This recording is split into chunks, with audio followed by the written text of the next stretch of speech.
Hola, muy buenas a todos y bienvenidos de nuevo al canal.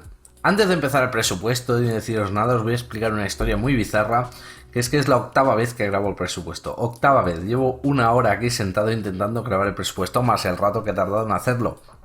Y es que primero me equivoco en una caja, luego en una placa base. Bueno, son dos veces que es algo normal, ¿no? Y corregir el presupuesto. A partir de entonces, el móvil y Skype no han parado. O sea, está siendo brutal porque me río ya por no llorar, pero es increíble. Pero bueno, nada, vamos a ir directos al presupuesto, que si no me enrollo y seguro que alguien me habla por Skype o algo. Darde dice, un presupuesto sobre 1500-1700 con un i7 6700, 4 GHz, 16 GB de RAM, una GTX 1070, dos discos duros, uno de ellos SSD, lo clásico para el sistema operativo, y lectora grabadora de DVDs, CDs, hostia.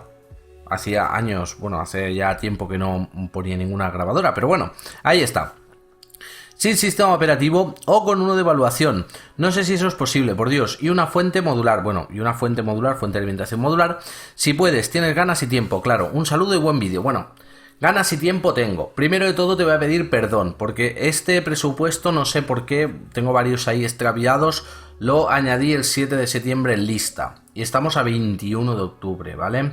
O sea que, primero de todo, perdón por el retraso, pero es que no tengo tiempo para más y tengo una lista monumental de presupuestos y voy sacando y no sé por qué se extravió, debería haber salido antes.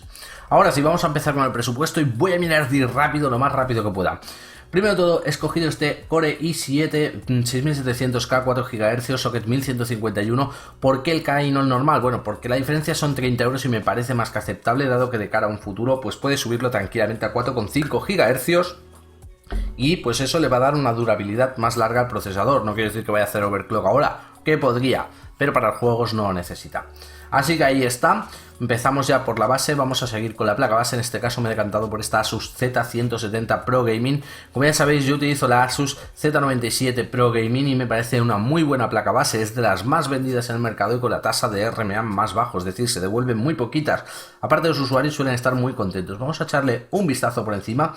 Como vemos, tenemos 4 zócalos para las memorias RAM, vamos a utilizar 2, quedarán 2 libres para ampliar. Tenemos muchas fases de alimentación, bueno, bastantes fases de alimentación para la CPU, por lo tanto es una placa base que acepta OCs normalitos, o sea, no estamos hablando de una placa específica para OC.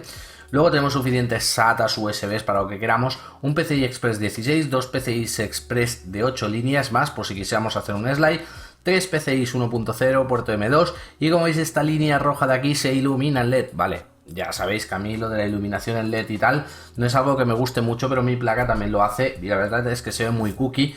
Pero todo esto tiene una explicación y es que esta zona de aquí está especialmente diseñada para evitar los campos electromagnéticos. Como veis, el chip de sonido Supreme FX también tiene un encapsulado de aluminio encima que produce que todos los campos electromagnéticos no vayan a producir interferencias en el sonido. También los capacitadores o condensadores, como los suelo llamar yo porque se pueden llamar de las dos formas, son específicos para dar una nitidez de sonido más buena. Y eso es una de las cosas que también me gusta de mi placa base y que en esta también ocurre. Así que aquí tenemos la placa base increíble e imponente. Vamos a pasar al siguiente componente.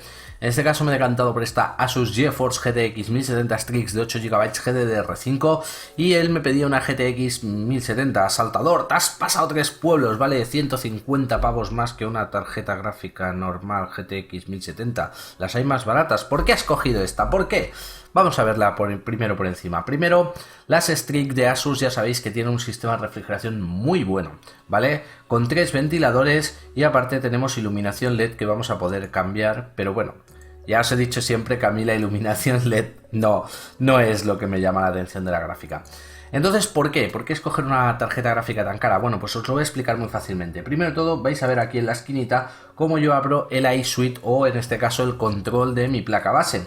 Y en el EPUE, que es el gestionador de ahorro de consumo energético, yo lo tengo en alto rendimiento porque estoy grabando, pero normalmente lo tengo en automático. Y eso permite pues que el procesador baje de frecuencia, la placa base también consuma menos y demás. Aparte lo podemos poner manualmente en bajo consumo. Pues bueno, esta tarjeta gráfica es compatible con esa placa base Asus Z170, es decir, y las dos son compatibles con el iSuite, con el software de versión que trae la Z170. Y eso quiere decir que cuando estemos viendo películas, navegando, haciendo cosas que no requieran mucha potencia, si lo tenemos en automático, va a bajar la frecuencia de nuestro procesador, va a bajar el consumo de nuestra placa base y también va a bajar el consumo de nuestra tarjeta gráfica, de bajar de frecuencia. Y eso es algo que me parece interesante porque este ordenador está pensado para durar y seguramente en 2 años en la factura de la luz ya se habrá ahorrado esos 150 euros. Por tanto, invertimos un poco más para recuperar el dinero y para ser un poco más ecológicos. Hay que mirar también un poco por el medio ambiente, ¿vale? Entonces, ya veis, la selección es esta, no hay más, ¿eh? No me acribilléis en los comentarios por ello, pero ya sabéis que eso es importante pues para ahorrar un poquito de energía. Vamos a pasar al siguiente componente, en este caso me he decantado por estas Corsair Vengeance White LED 16 GB, 2 módulos de 8 GB cada uno, 3000 MHz con un CL15. Son memorias DDR4 y como veis son la versión LED. Asaltador, estás cogiendo todo LED aunque digas que no te gusta. Bueno, a ver, vale, hay que decir que estas pues van a encajar perfectamente con la dinámica de la placa y la tarjeta gráfica y se van a poder iluminar. Pero realmente pues me han llamado la atención porque por los 3000 MHz y el CL15 las otras memorias están en 96, 97, 98, bueno... Básicamente por lo mismo, un poquito más, cogemos estas, aparte no es por el LED, pero estas memorias de Corsair han salido muy buenas y son bastante buenas. Y bueno, entonces pues mira, ya lo tenemos ahí y la diferencia entre esta y la que no era LED era de 1,5 €, pues digo, pues está blanco y en botella, ¿no? Al lío y encima pues eso, tenemos ese toque tan bonito que nos va a dar pues montadas así, como veis en la placa base. Vamos a pasar al siguiente componente, en este caso va a ser la unidad de almacenamiento principal y he escogido este Samsung 850 EVO Basic 250 GB. Ya sabéis que los Samsung EVO 850 son de los más rápidos, son de los que mejores prestaciones ofrecen, es de los top ventas a nivel mundial, no hay mucho más que decir. Si os lo podéis permitir, pues ahí está, aunque yo por ejemplo utilizo Kingston HyperX Savage, que también es una bestia parda, más económico, pero con una controladora muy buena, la verdad es que tiene muy buena tasa de lectura y de escritura, pero bueno, como siempre yo sé que es una unidad muy fiable, pues ahí está directamente como unidad principal de almacenamiento. Como unidad secundaria de almacenamiento he escogido este Seagate Barracuda 2 TB SATA 3, 3,5 pulgadas, asaltador, ¿dónde está el 7200.14? Bueno, la cuestión es que es 7200 revoluciones, pero ya no es de la serie 14, este es de la serie 15. Y la serie 15 Seagate la ha renombrado y ya no les denomina 7200.14, 7200.15, sino que Seagate ha renombrado pues los Barracuda de este tipo a Seagate Desktop. Entonces, pues es eso, es el mismo disco duro de la versión más moderna, que es la .15, y es exactamente lo mismo. O sea, si vais a decirme qué diferencias hay entre la .14 y .15, el cambio de nombre, ¿vale? Y bueno, y un pequeño cambio en el bobinado y en la densidad de datos, pero que es mínimo, es decir, es exactamente el mismo disco duro. Como ya sabéis, es todo un clásico en el canal, no hay mucho más que decir, es una unidad ya muy fiable, que lleva mucho tiempo entre nosotros y que yo utilizo hace años y que la verdad es que no da ningún tipo de problema, así que me parece genial. Vamos a pasar al siguiente componente, en este caso vamos a alimentar todo el ordenador. Me decía que quería una fuente modular y he escogido una semimodular, ¿vale? Es esta Corsair CSM 650-800 Plus Gold de 650 vatios. Saltador últimamente solo traes Corsair y Corsair se está comiendo el mercado de las fuentes porque está haciendo fuentes muy buenas y con muy buen precio. Hay otras marcas, sí, pero no sé qué pasa, que últimamente solo escojo Corsair, pero bueno, como os iba diciendo es semimodular, es decir, tenemos esos cables primarios que van a ir cogidos y el resto pues son modulares. Todo no podía ser, pero bueno, es una fuente de alimentación con un certificado 80 Plus Gold. Hay otras fuentes, podríamos haber mirado de jugar ahí, pero bueno, como elección no está mal y tenemos más que suficiente para alimentar el equipo. Debo decir que si quisiéramos añadir una segunda tarjeta gráfica, que es algo que tenía pensado en la placa base y en todo, es decir, soporta otra tarjeta gráfica, podríamos coger otra tarjeta gráfica de este tipo, eso de cara a un futuro, pues mira, pues no quiero cambiar de equipo y quiero darle un chute de potencia. El procesador soporta overclock, podemos añadir otra tarjeta gráfica y demás. Perdón. Entonces sí que a lo mejor esta fuente de alimentación nos va a quedar justo en el límite o habría que cambiarla, ¿vale? Eso es importante tenerlo en cuenta porque seguramente las GTX 1070 consumen entre unos 250 vatios, 200-250, por 2 nos iríamos a 500, el procesador y la placa no llegarían a los 650, pero estaría rozando el límite de carga. Yo ya lo digo ahí. Y bueno, vamos a pasar al siguiente componente. En este caso es una de las cosas que he tenido que cambiar porque había cogido una caja que no soportaba una grabadora de DVDs. Había cogido una Bitfenix de aluminio que me parecía increíble, pero al final he acabado escogiendo la misma caja que tengo yo, y es esta Corsair Obsidian 750 de Airflow Edition.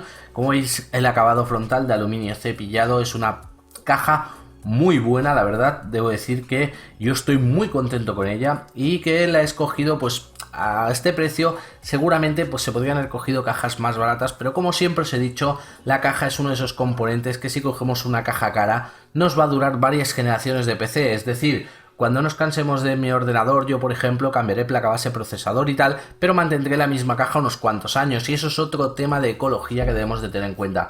Así que me parece perfecta la caja. Vale, es que la tienes tú, Asaltador, esto no vale, pero bueno, gastamos un poco más, pero como os he dicho, es una caja grande, es una caja bonita, es una caja muy buena en cuanto a refrigeración, de material muy bueno, con acabado muy bueno, y encima es la Airflow Edition, que el frontal pues tiene esta rejilla de ventilación.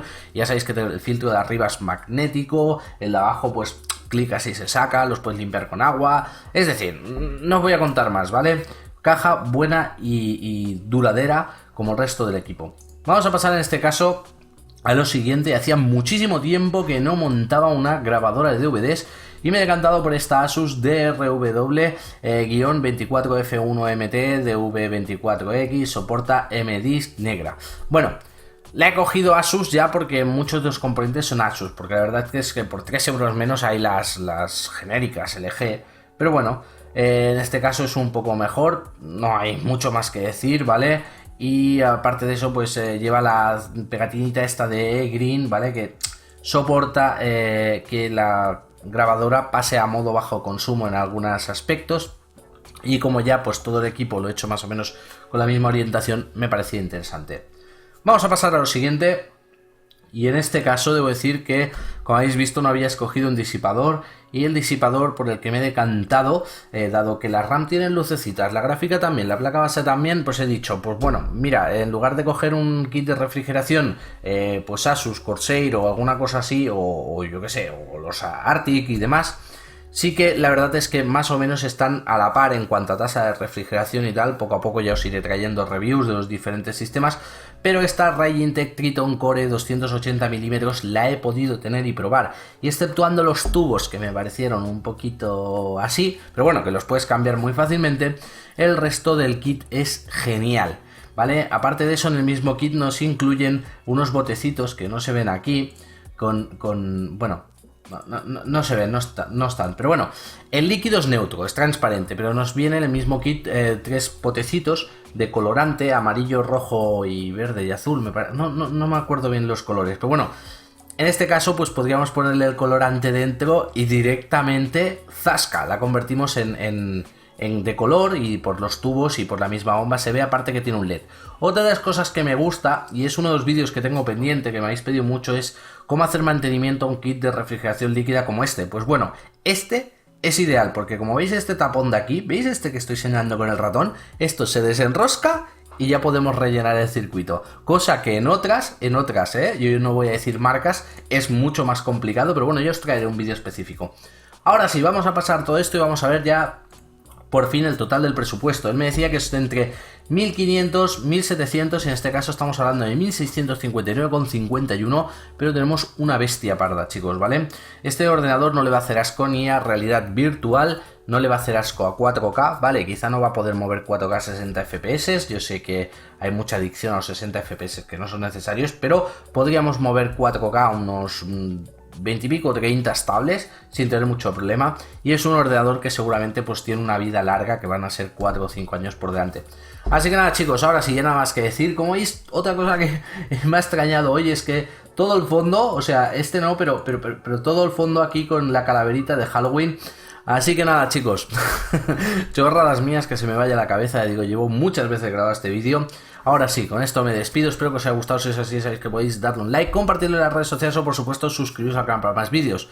Espera, esto iba al revés, ¿no? Ahora sí, espero que os haya gustado. Con esto me despido y hasta el próximo vídeo.